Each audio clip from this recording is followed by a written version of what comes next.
Hello and welcome to Nuggets Dungeon Terrain. This is episode 194.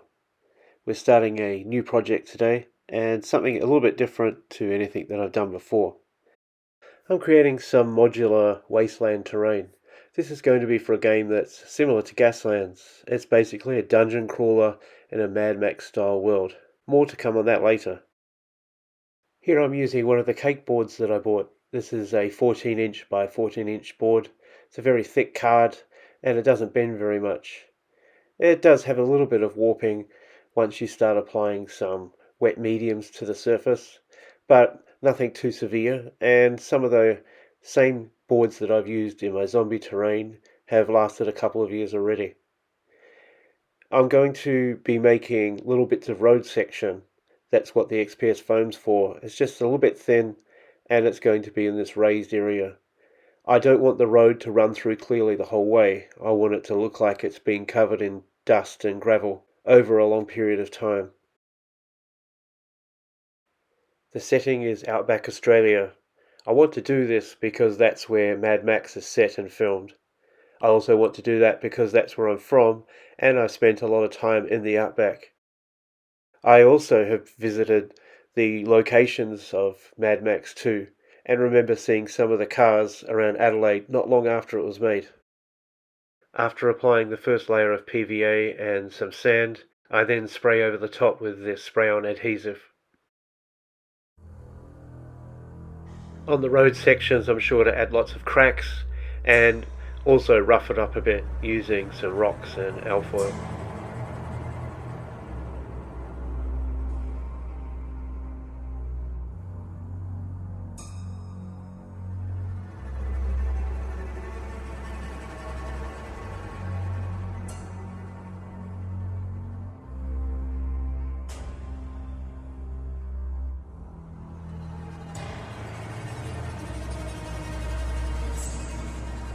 Remember, the road's supposed to be covered, not rising up above the sand that's around it.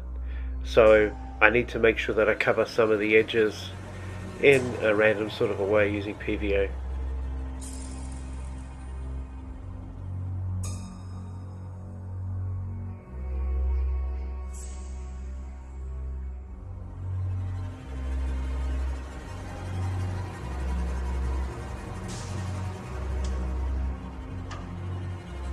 This is the black volcanic sand that can be found easily in New Zealand. I'm using a couple of different kinds so that the area looks a little bit more patchwork and random. I then got big clumps of this very dirty sand. It's got all kinds of rubbish in it and applied it quite thickly to some areas. I then added lots of spray adhesive over the top so it would soak in and hold it at its different heights. I will be building some scatter terrain that will be more permanent barriers that the cars need to move around, but I don't want the areas to look totally flat. So in some of the areas I've built it up a little bit thicker so you can see tiny mounds, especially when you look at a side profile. This will mean the cars are moving over a slightly varied surface, but they won't be restricted in their movement. Just here you can see I'm leaving a bare patch. It's on the edge of the tile. This is going to be a salt pan or a salt lake. Being the Australian outback, I'm going for mostly red tones, but I'm starting off with this dark brown underneath just to get the area covered firstly.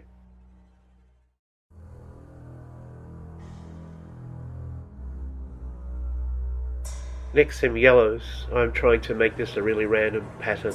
You can see that I'm also dabbing or stippling it on. This is to make sure that I'm not covering all of the gaps underneath and it looks a little bit more natural.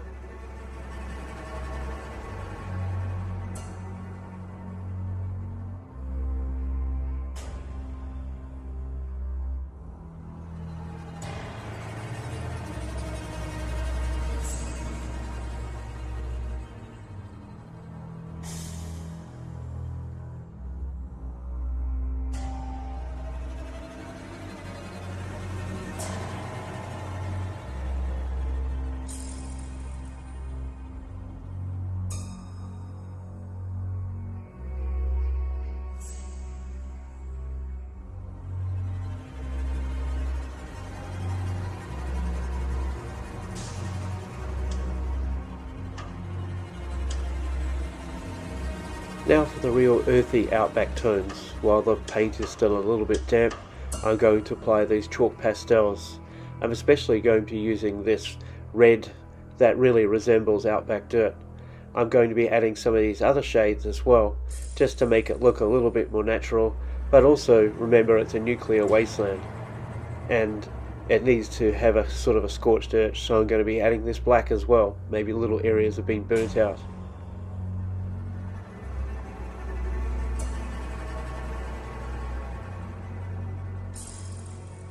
Here I'm using a large soft brush. It kind of resembles a makeup brush, which is, I guess, what you could use. I'm filling the brush up with the chalk as much as I can, and then I'm stippling or dabbing it in. As I progressed, I found it easier to fill up this small spoon-like tool with some of the chalk and then brush it into some of the areas.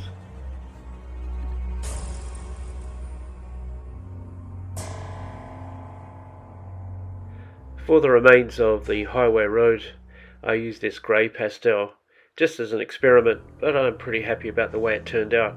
It does seem pretty faded, and blends in quite well with the rest of the terrain.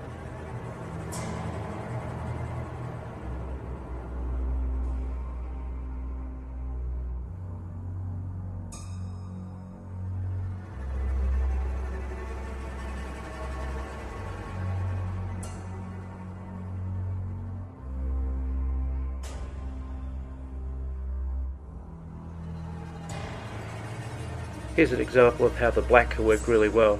This looks like maybe a vehicle was burnt in this spot, or maybe a small explosion. After the initial muddy base coat for the salt lake, I used this crackling weatherwood effect and generously applied it to the whole area.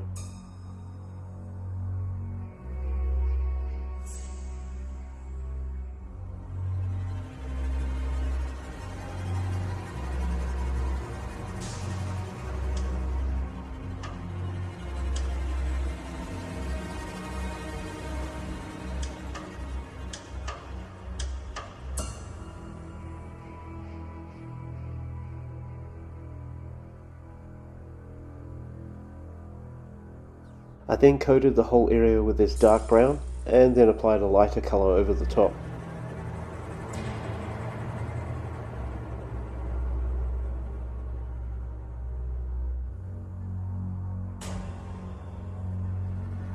I didn't want to take the risk of the crackling effect not coming through on 2 layers of paint, so I then put this hairdryer on extra high heat and applied it to the whole area.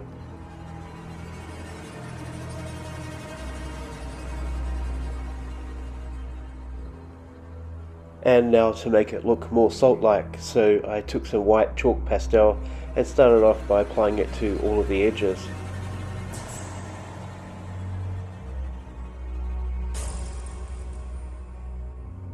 I then also started pulling it in random locations across the center of the salt lake, trying to not make any of the edges look too straight or unrealistic.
So there's a look at the standard game boards that I've made. It's probably worth pointing out that the game that I'm going to use these for uses them all in a straight line, and as you progress you take off the back ones and add new ones to the front.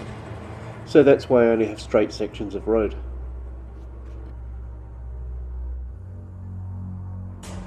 I'm going to add a few videos in the near future showing some of the cars and trucks that I've built, and also adding some scattered terrain to create some obstacles and barriers for these flat areas. Thank you for making it right to the end of the video, and I'll see you next time.